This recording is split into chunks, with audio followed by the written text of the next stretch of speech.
हरिपुर गांव के छोटे से घर में एक वृद्ध महिला शांति देवी अपने बेटे मोहन और बहू सविता के साथ रहती थी।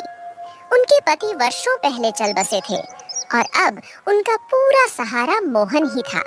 लेकिन समय के साथ मोहन और सविता का व्यवहार शांति देवी के प्रति बदलने लगा। मोहन की शादी के पहले वह अपनी माँ का बहुत आदर करता था, लेकिन शादी के बाद सविता के बहकावे में आकर वह अपनी माँ को नजरअंदाज करने लगा।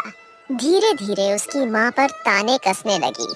खाना समय पर न देना, उनकी जरूरतों को अनदेखा करना और उन्हें घर के एक कोने में अकेला छोड़ देना सविता का रोज का काम बन गया। एक दिन ठंड के मौसम में शांति देवी की तबीयत बहुत खराब हो गई। उन्होंने मोहन से कहा, बेटा मुझे डॉक्टर के पास ले चलो, मुझे बहुत ठंड लग रही है। मोहन ने बहाना बनाते हुए कहा, अम्मा आज बहुत काम है, कल ले चलूंगा। शांति देवी की आंखों में आंसू आ गए, लेकिन उन्होंने कुछ नहीं कहा। रात बहुत ठंडी थी। शांति देवी अपने कमजोर शरीर को समेटे हुए बिस्तर पर पड़ी रही। उनके पास कोई देखने वाला नहीं था। ठंड की मार और कमजोरी से उनका शरीर कांप रहा था।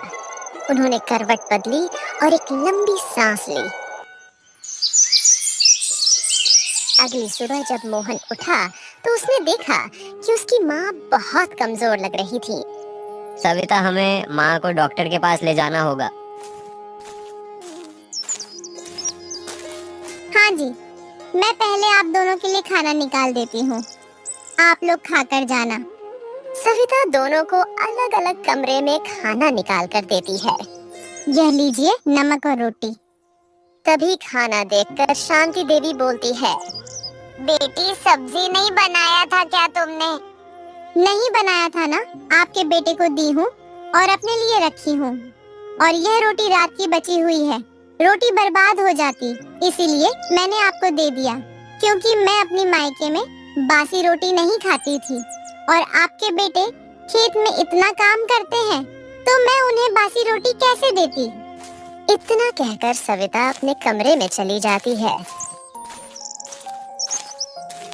शांति देवी को बहुत बुरा लगता है। फिर कुछ देर में शांति का बेटा मोहन आता है। माँ, तुमने खाना खा लिया?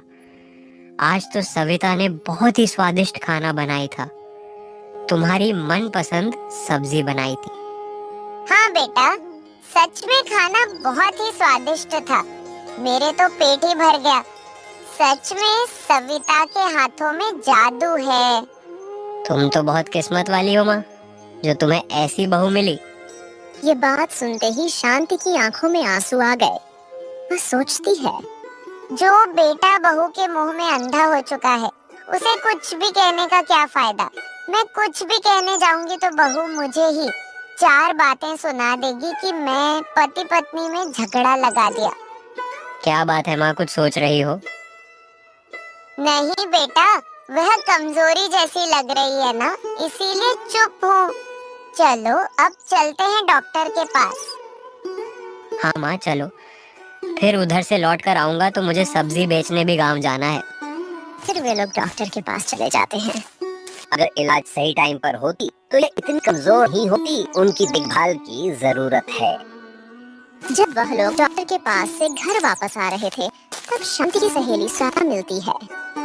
अरे शांति बहन, तुम कहाँ से आ रही हो? काकी माँ की तबीयत कुछ ठीक नहीं थी तो उन्हें मैं डॉक्टर से दिखाकर ला रहा हूँ। मैं घर जाता हूँ माँ, तुम आ जाना। तू बता कैसी है, बच्चे सब ठीक है ना? घर पर मेरे तो सब ठीक है। शांति सुना है बेटे की शादी हो गई है और सब कैसा चल रहा है? बहू कैसी है, सेवा तो करती है ना? हाँ, 3 महीने पहले ही हो गई है। तू तो शादी में नहीं आई। अरे शांति, मैं तो आना चाहती थी, लेकिन मेरी भाभी की तबीयत उस दिन बहुत खराब थी, इसलिए नहीं आई। अच्छा कोई बात नहीं, अब बताना शांति बहू कैसी है? मेरी बहू लाखों में एक है, उसे घर के सारे काम आते हैं, मेरी बड़ी सेवा करती है मुझे एक काम तक को हाथ नहीं लगाने देती। रोज गर्मा गर्म भोजन पहले मुझे परोसती है, फिर बाद में दोनों पति पत्नी खाते हैं। सारे घर को बहुत अच्छी तरह से संभाल लेती हैं। मेरी बहू बहुत ही अच्छी है, मुझे अपनी माँ की तरह समझती है। अरे शांति, तेरे तो भाग खुल गए जो इतनी अच्छी बहू मिली है। चलो भाई, ये तो बहुत बढ़िया हो गया। अब तुम्हें कोई फिक्र करने की जरूरत नहीं है, इतनी अच्छी बहू जो मिली है। सुषमा वहाँ से चली जाती है और शांति चिंता में पड़ जाती है। मुझे घर जल्दी जाना होगा। फिर शांति घर की ओर निकल पड़ती है। घर पहुंचने के बाद शांति की बहू सविता शांति से कहती है, आ गई महारानी, इतनी देर तक कहाँ थी? अभी तो तेरे सब तबीयत ठीक हो गई होंगे, खाली बहाना करती है। वह मेरी एक सहेली मिल गई थी, उससे बात करने लगी तो देर हो गई। अच्छा, तो यह बात है। बाहर जाकर अपनी सहेली से मेरी चुगली कर रही थी कि मेरी बहू ऐसी है वैसी है। तुमने मेरे बारे में उल्टा सीधा कहा होगा, मेरे पीठ पीछे मेरी बुराई करती हो। नहीं बहू, मैंने किसी से कुछ नहीं कहा। शाम हो जाती है और मोहन काम करके घर आ जाता है और अपनी माँ के पास जाकर बैठता है। क्या बात है माँ, बहुत उदास है, कोई बात है क्या? नहीं बेटा, कोई बात नहीं है। मैं अभी तक दवा नहीं खाई है और मेरे पैरों में दर्द है, थोड़ा दवा मेरा दे देना। ये क्या माँ, सामने ही तो रखा है, तुम इतना भी नहीं कर सकती? मैं अभी काम पर से आया हूँ, बहुत थका हुआ हूँ, मैं सोने जा रहा हूँ। इतना कहकर मोहन वहाँ से चला जाता है। शांति को बहुत बुरा लगता है। वह अपने पति को याद करते हुए कहती है, काश आप मुझे छोड़कर नहीं गए होते। आप क्यों चले गए? अगर जाना ही था तो मुझे भी अपने साथ लेकर जाते, तो आज मेरा यह हाल ना होता। देख रहे हो अपने बेटे को, जो अपनी पत्नी के प्यार में इतना अंधा हो चुका है कि उसे अपनी माँ की तकलीफ नहीं दिखती। मैं उसे बहू के बारे में कुछ भी कहती तो वह अपनी पत्नी की तरफदारी करता है। आज तक उसने मेरी कभी कोई बात नहीं मानी।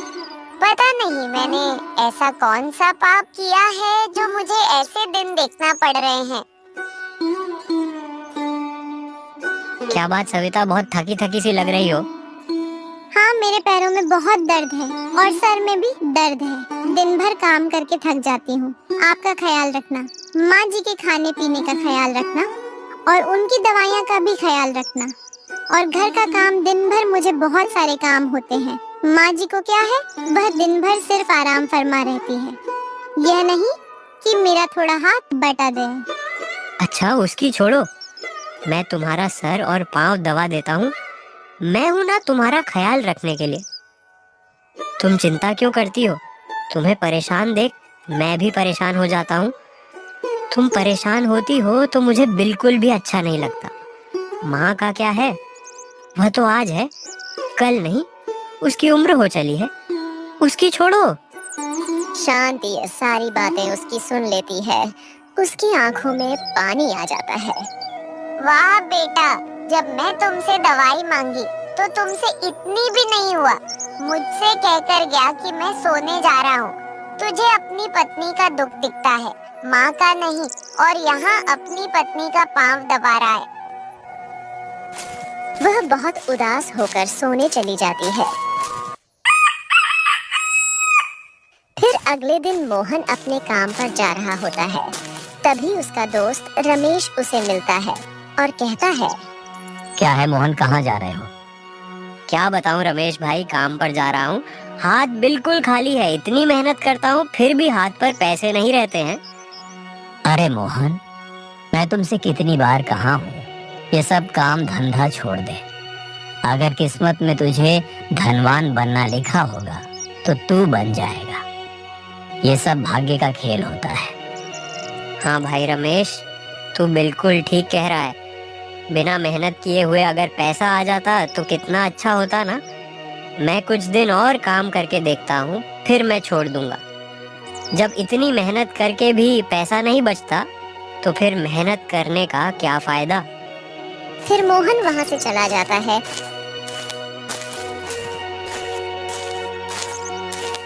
और खेतों में काम करने लगता है। उसे काम करते समय बस अपने दोस्त रमेश की एक ही बात याद आ रही थी कि मेहनत करने से क्या फायदा, भाग्य में लिखा होगा तो जरूर मिलेगा। ठीक ही तो कह रहा था रमेश, मैं इतना काम करता हूँ फिर भी मैं गरीब का गरीब ही हूँ। मैं ऐसा क्या करूँ कि मैं जल्दी से अमीर बन जाऊँ और मुझे मेहनत भी ना करना पड़े। शाम हो जाती है और रमेश घर की ओर आ ही रहा था, तभी उसे रास्ते में जमींदार का घर दिखता है। फिर उसे एक उपाय आता है।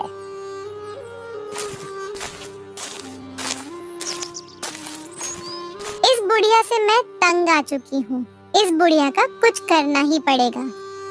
मैं इस घर पर केवल मेरा अधिकार चाहती हूँ।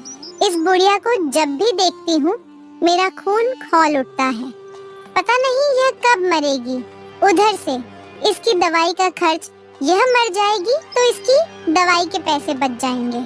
ऐसे तो यह बुढ़िया दवाई के चक्कर में हमें कंगाल करके छोड़ेगी, कुछ करना पड़ेगा। सविता यह सब सोच ही रही थी, तब उधर से मोहन आ जाता है और सभी खाना खाकर सो जाते हैं। जब आधी रात होती है तब मोहन उस जमींदार के घर के बारे में सोचता है और घर से बाहर निकल जाता है। हाँ, रात का समय सही रहेगा, दिन में तो मैं ये काम कर भी नहीं पाऊंगा। मोहन जमींदार के घर के पास पहुंच जाता है और इधर उधर देखता है। फिर घर के अंदर घुसकर उसके जेवर पैसे लेकर भागने की कोशिश करता है। तभी जमींदार की आंखें खुल जाती हैं और मोहन पकड़ा जाता है। जमींदार साहब, मुझे माफ कर दीजिए, मैं अब ये काम दोबारा नहीं करूंगा। जमींदार साहब, मैं ये काम पैसे की लालच में किया था। नहीं, मैं तुझे माफ नहीं करूंगा। अगर मैं तुम्हें माफ कर दिया तो तू फिर कल किसी दूसरे के घर में जाकर चोरी करेगा। यह माफी लायक काम नहीं है। फिर जमींदार ने गांव वालों को बताकर मोहन की अच्छी पिटाई करवाई और साथ में मोहन को जेल में भी डलवा दिया। जब इस बात की खबर सविता और शांति को पता चला तो वे लोग बौखला गए और जमींदार के पास आते हैं। जमींदार साहब, माफ कर दीजिए मेरे बच्चे को। अब से वह दोबारा कभी यह काम नहीं करेगा। मैं इस बात की गारंटी लेती हूँ।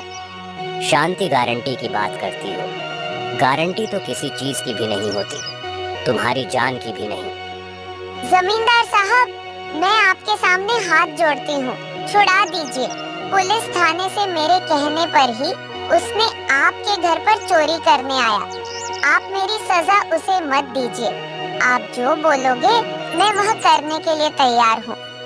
अच्छा, कामिनी मैं जो घर के बोलूंगा अंदर वह तुम जाती करो। है और साफ हाँ सफाई करने जमींदार लगती है। साहब, मैं हर वह थोड़ी ही काम देर करने बाद को घर के तैयार अंदर हूँ, से मगर कामिनी मेरे आवाज बेटे को लगाती जेल है। से छुड़ा राजा दीजिए। राम जल्दी से घर के अंदर इतना जाता कह है। रही हो तो मान लेता क्या हूँ। हुआ भाग्यवान, पर क्यों मेरा चिल्ला भी रही एक हो? शर्त है कि तुम देखो, मेरे घर में झाड़ू सफाई पोछा करते का काम समय करोगे। मुझे वह 4-5 भी बिना मिट्टी के तनख्वाह घड़े के मिले मंजूर हैं। है। तो क्या बोल। हो सकता है, इसमें खोल कर देखता हूँ। साहब, मुझे राजा आपकी ये राम शर्त उन मंजूर घड़ों है। को खोलता है। वह सारे घड़े सोने के सिक्कों से भरे हुए थे।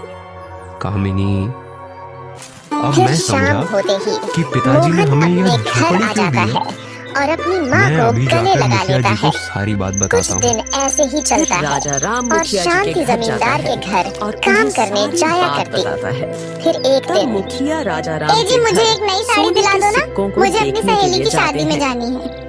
कुछ ही सविता, दिनों में अभी यह पैसे बात नहीं है पूरे और ऐसे गांव भी वह में तुम्हारे फैल जाती परिवार है। के घर का शादी नहीं है, ना तो जाना भी जरूरी नहीं है। एक दिन गांव का एक जाना आदमी जरूरी भोला नहीं राम है, के पास आता मतलब है वह और मेरे बोलता शादी में है, आई थी भोला राम तो भाई मुझे भी गजब हो उसकी गया। शादी में जाना है। अरे भाई क्या नहीं तो गजब उसे हो बुरा गया, लगेगा। गजब हो गया। आप अपनी माँ पता से नहीं पैसे है। मांग कर देखो, वह अपने पास अपार जरूर वाली पैसे है। छुपा कर क्या रखी तुम्हारे होगी। भाई राजा राम की ठीक है, मैं झोपड़ी में देखता हूँ। 4-5 सोने के सिक्के से भरे घड़े मिले हैं। अरे भाई, शांति क्या जब बोल जमींदार रहे के हो घर से तुम? काम करके आती है दिमाग तो तब ठीक मोहन है बोलता क्या? है, मैं माँ, सच जब कह तुम रहा हूँ। बीमार थी अगर तब तुम्हारी तुम्हें मेरी इलाज के बातों लिए पर अपने भरोसा दोस्त नहीं रमेश है, से पैसे तो उधार तुम मांगे मेरे थे। साथ चलकर खुद अब देखना। वह पैसे मांग ये रहा बात है। पूरे गांव मेरे को पास पता तो है, अब भी बिल्कुल बस पैसे तुम्हें नहीं है नहीं माँ। पता। तुम्हारे फिर पास है भोला तो राम दे दो अपनी ना। पत्नी के पास जाकर कहता ठीक है, है बेटा, मेरे अरे पास ज्यादा गंगा पैसे तो पिताजी नहीं ने है, सारे थोड़े मटके बहुत उस है, मैं झोपड़ी तुम्हें दे में ही देती हूँ। छुपा कर रखे यह थे। पैसे तुम्हारे चलो देखते पिताजी हैं। ने मुझे रखने और को फिर दिए वह थे दोनों कि राजा राम के मुसीबत घर पर जाते काम हैं। आएगी। वहाँ पर पहुंचकर भोला राम अपने मोहन ने छोटे माँ भाई से से कहता पैसे है, लेकर अपनी पत्नी राजा को राम, साड़ी ये सब खरीदने मेरा के लिए दे पिताजी देता ने है। मेरे लिए यह धन इस झोपड़ी में अगली छुपा सुबह कर सविता रखा था। जानबूझकर शांति इसका से मतलब टकरा आपको कर नीचे खजाने गिर जाती है। के बारे में पहले से मालूम कैसे था। गिर गई बहू? हाँ, ठीक मुझे तो हो, पहले से ही कहीं मालूम चोट था। तो नहीं लगी? पिताजी ने मुझे पहले अजी ही सुनते बताया हो, था इस तुम्हारी धन के माँ ने बारे मुझे में। नीचे लेकिन गिरा दिया। यह नहीं बताया था मोहन कि दौड़ यह कर वहाँ धन आता कहाँ है। रखा हुआ। ये क्या आपने कह तो मुझे रही किसी हो? खजाने के बारे में बहू, बताया ही मैं नहीं। तुम्हें नहीं गिराया। आप कैसे तुम भाई हो? झूठ क्यों बोल आप रही एक हो? नंबर के तुम मक्कार, तो धोखेबाज अपने आप और से ही लालची गिर भाई हो। गई। अरे देखा राजा राम, आपने अगर आपकी मैं माँ कितना तुम्हें झूठ इसके बोल रही बारे है। में मैं बता क्या देता नाटक कर तो रही तुम हूँ? कब का मुझे सच में स्कूल बहुत गए। चोट आई है, बहुत तभी दर्द हो पास रहा में है। खड़े मुखिया जी बोल पड़े, ये क्या है माँ? भोला राम, आपने उसे क्यों गिराया? तुम धन को आप अपने देख साथ कर नहीं चल ले जा सकती। सकता। मुझे पता है कानूनी आप तौर उसे पर यह खास घर पसंद राजा नहीं राम करती। का है। इसीलिए लेकिन इस धन ये पर क्या भी उसका तरीका ही हुआ? अधिकार है। उसे कितना अरे दर्द हो रहा मुखिया है। जी, ऊपर से आप उस पर नकली झूठा हैं। इल्जाम लगा रही हो। पिताजी के मरते समय बेचारी हमने दिन भर धोखे कितना से काम उनका करती है। अंगूठा वह एक जानबूझकर खाली अपने आप पन्ने पर को ले लिया चोट क्यों पहुंचाएगी? और उसकी मदद से जरा सारे सोच जमीन समझ कर बोला जायदाद करो। अपने नाम कर लिए। चलो सविता, भोला, तुम आराम कर लो, सारा काम यह मैं तो संभाल तुमने लेगी। बहुत ही बड़ा पाप किया है। मोहन तुमने सविता एक को मरते अपने हुए कमरे आदमी में ले का जाता अंगूठा है। लिया है। शांति को तुम्हें इसकी इतना सजा बुरा जरूर लगता है मिलेगी। कि उसे तभी रोना गंगा आ जाता बोली, है। मुखिया जी हमें देखा माफ आपने कर दीजिए। कैसे मुखिया जी, आपकी यह माँ सब ने मैंने मुझे ही गिरा इनसे दिया। करने को कहा था। कल हमें को तो माफ वह कर मेरी दीजिए। जान भी ले लेगी। तुम लोगों को सजा आपको तो नहीं जरूर पता, मिलेगी। जब आप घर पर मैं नहीं तुम्हारी होते हैं शिकायत तो मुझे कितना ताना हीरापुर देती के है। राज्य महाराज आपकी कौशल चोरी देव वाली के बात पास को लेकर लेकर जाऊंगा। आप मेरे पति हो, इसका मतलब इसलिए पिताजी यह मुझसे सब मैं नाराज सह नहीं लेती हूँ। थे। वो मुझे अपने हाँ, आखिरी सविता, समय में भी याद तुम कर ठीक रहे बोल थे। रही हो।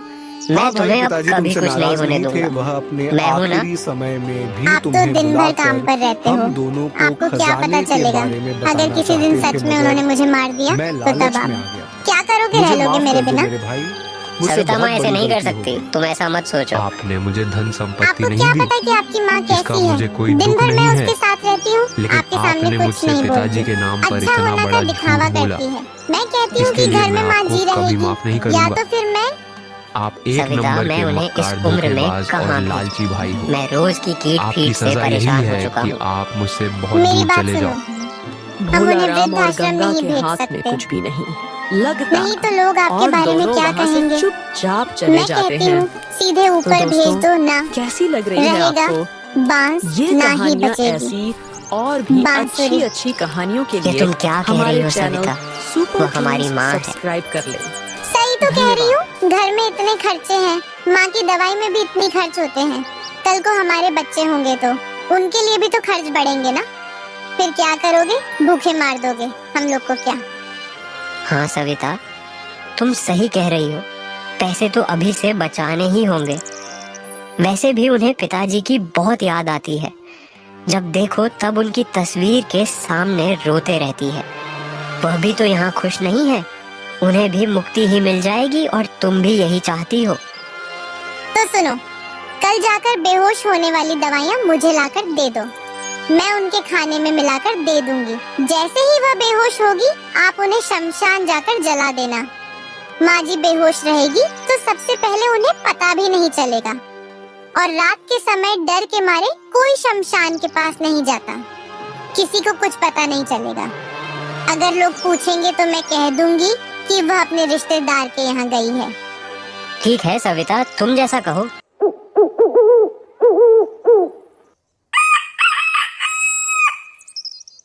अगले दिन मोहन सविता को बेहोश होने वाला दवा लाकर दे देता है और उसी दिन सविता शांति की मनपसंद के खाना बनाती है। आज इस बुढ़िया की मनपसंद की सब्जी बना देती हूँ। लीजिए माँ जी, खाना खा लीजिए।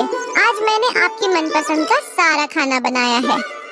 शांति को शक होने लगता है और वह सोचती है, आज तक तो बहू ने मेरी पसंद की खाना कभी नहीं बनाया, तो आज कैसे रोज तो हमें बांस खाना देती है? कुछ तो गड़बड़ है, जरूर इस खाने में कुछ मिलाया है। लेकिन मैं करूं भी तो क्या करूं? आज नहीं खाऊंगी, कल नहीं खाऊंगी, लेकिन कभी तो मुझे इसके हाथ का खाना ही पड़ेगा। कितने दिन भूखे रहूंगी और कहाँ जाऊंगी है भोलेनाथ। मैं तेरी बहुत भक्ति की है, अगर मेरी भक्ति में सच्चाई होगी तो मैं यह खाना खाकर भी जीवित रह जाऊंगी, अन्यथा मुझे मरना भी स्वीकार है। सब आपके ऊपर छोड़ रही हूँ प्रभु, मेरी रक्षा कर लेना, नहीं तो मुझे मार देना। अगर आपकी यही इच्छा है तो मुझे मौत भी मंजूर है। सविता जैसे ही खाना खाने पर बैठी है, तभी दरवाजे से किसी की आवाज आती है। बेटी कुछ खाने को है तो दे, रुखा सुखा ही सही, पर मुझे खाने को थोड़ा सा दे दो बेटी, तेरा बड़ी मेहरबानी होगा। ए बूढ़े, जा यहाँ से, हमारे तो खुद ही खाने को नहीं है और मैं सबको दान करती रहूं। तभी शांति अंदर से आती है और कहती है, साधु महाराज मेरे हिस्से का खाना खा लीजिए, मैंने अभी उसे झूठा नहीं किया है। तभी सविता कहती है, नहीं माँ जी, यह खाना मैंने इतनी मेहनत से आपके लिए बना है, आप इसे खाइए। इन साधुओं का क्या है, इन्हें तो बस किसी के घर जाकर भिक्षा मांगना है। नहीं बहू, ऐसे नहीं कहते, घर पर आए साधुओं को ऐसे नहीं लौटाया जाता है। आइए साधु महाराज बैठकर खा लीजिए। तभी साधु घर के अंदर आ जाते हैं और बैठकर खाना खाने लगते हैं। साधु को खाना खाते देख मोहन और सविता डरने लगते हैं। अगर साधु महाराज यह खाना खाकर बेहोश हो जाएंगे तो फिर मैं क्या करूंगी? मैं तो माँ जी के सामने पकड़ी जाऊंगी। साधु महाराज खाना खा लेते हैं और कहते हैं, बेटा क्या मैं थोड़ी देर के लिए यहाँ पर रुक सकता हूँ? मुझे अजीब सा लग रहा है, मैं नहीं चल पाऊंगा। हाँ साधु महाराज, क्यों नहीं, आप आराम कर लीजिए। साधु महाराज को कोई चक्कर नहीं आ रहा था, वह बस एक नाटक कर रहे थे। कुछ देर रुकने के बाद साधु ने शांति से कहा, बेटी तुमने अपना हिस्सा का खाना मुझे खिलाया है, तुमने मेरे ऊपर बहुत बड़ा उपकार किया है। एक भूखे को खाना खिलाना पुण्य का काम होता है। मैं तुमसे बहुत प्रसन्न हूँ, इसलिए मैं तुम्हें कुछ देना चाहता हूँ। ये मेरे पास कुछ सोने के सिक्के हैं जो तुम रख लो। बुढ़ापे में अपने पास कुछ पैसे या जेवर रखना चाहिए। शांति साधु महाराज के कहने पर शांति सोने के सिक्के रख लेती है। यह सब देखकर मोहन और सविता की आंखें फटी की फटी रह जाती हैं और साधु महाराज वहां से चले जाते हैं। ए जी, साधु महाराज को तो कुछ भी नहीं हुआ, आपने वह दवा सही तो लाया था ना? अच्छा चलो कोई बात नहीं, जो होता है अच्छे के लिए होता है। साधु महाराज तो चले गए, अब तुम जाकर वह सोने के सिक्के माँ से ले लो। उन्हें क्या, बुढ़ापे में कोई शॉपिंग करने जानी है, जो साधु ने कहा बुढ़ापे में रखना जरूरी होता है। सविता, अब इन सोने के सिक्के से तो हम लोग गांव का सबसे अमीर आदमी बन जाएंगे। अब हम लोग सबसे पहले एक सुंदर सा घर बनाएंगे और फिर मन इस पुराने वाले घर में माँ रहेगी और हम लोग नए वाले घर में तुम्हें भी ताना नहीं सुनना पड़ेगा माँ का। हाँ जी, आप बिल्कुल सही सपना देख रहे हो। जाओ जल्दी से माँ से सोने के सिक्के मांग लो। माँ, तुम्हें अब इन सिक्कों की क्या जरूरत है? लावा सिक्का मुझे दे दो, मैं ये सिक्का का उपयोग घर बनाने के काम में करूँगा। हाँ बेटा ले लेना, मैं कहाँ तुम्हें नहीं देने को तैयार हूँ, पर मैं चाहती हूँ कि जब तक मैं जीवित रहूँ तब तक यह सोने का सिक्का मेरे पास ही रहे। पर माँ, तुम क्या करोगी इन सोने के सिक्कों को अपने पास रखकर? बेटा क्या तुमने सुना नहीं, साधु महाराज ने क्या कहा था कि बुढ़ापे में मुझे अपने पास पैसे या जेवर रखना चाहिए, मैं अभी नहीं दूंगी। जब मोहन ने सुना कि माँ ने सोने का सिक्का देने से इनकार कर दिया, तब मोहन ने माँ के हाथों से सोने के सिक्के की गठरी छीन लेता है और लाकर अपनी पत्नी सविता को दे देता है। सविता सोने के सिक्के को देखकर बड़ा खुश होती है। जी, अब लग रहा है कि हमारे सपने पूरे हो जाएंगे। हाँ सविता, कल तुम पैसे निकाल कर दे, मैं कल ही घर बनवाने में हाथ लगा देता हूँ। कुछ दिनों के बाद मोहन और सविता का घर बनाकर तैयार हो जाता है और महल जैसे घर में वे लोग रहने लगते हैं। इधर शांति पुराने वाले घर में अकेले रहती और खुद के लिए खाना बनाती। उसे यह जिंदगी बिल्कुल अच्छी नहीं लग रही थी। एक दिन शांति ने उसे नए वाले घर में रहने जाती है, पर सविता ने उसे धक्के मारकर निकाल देती है। माँ ने बेटे मोहन की ओर देखा, पर मोहन ने कुछ नहीं कहा। वह चुपचाप खड़ा रहा। माँ की आंखों में आंसू थे, लेकिन वह मुस्कुराकर बोली, बेटा खुश रहना, मैं चलती हूँ। धन की चमक में मोहन इतना अंधा हो गया कि उसे अपनी माँ की याद तक नहीं आई, लेकिन भाग्य को कुछ और ही मंजूर था।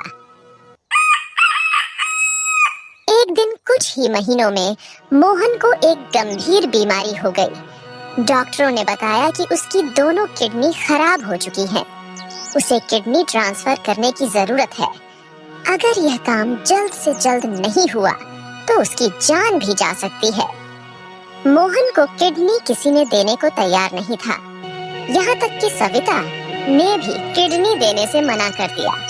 तभी यह खबर शांति देवी तक पहुँचती है, तो वह दौड़ी दौड़ी अस्पताल आ जाती है और डॉक्टर से कहती है, डॉक्टर साहब, आप मेरी किडनी निकालो।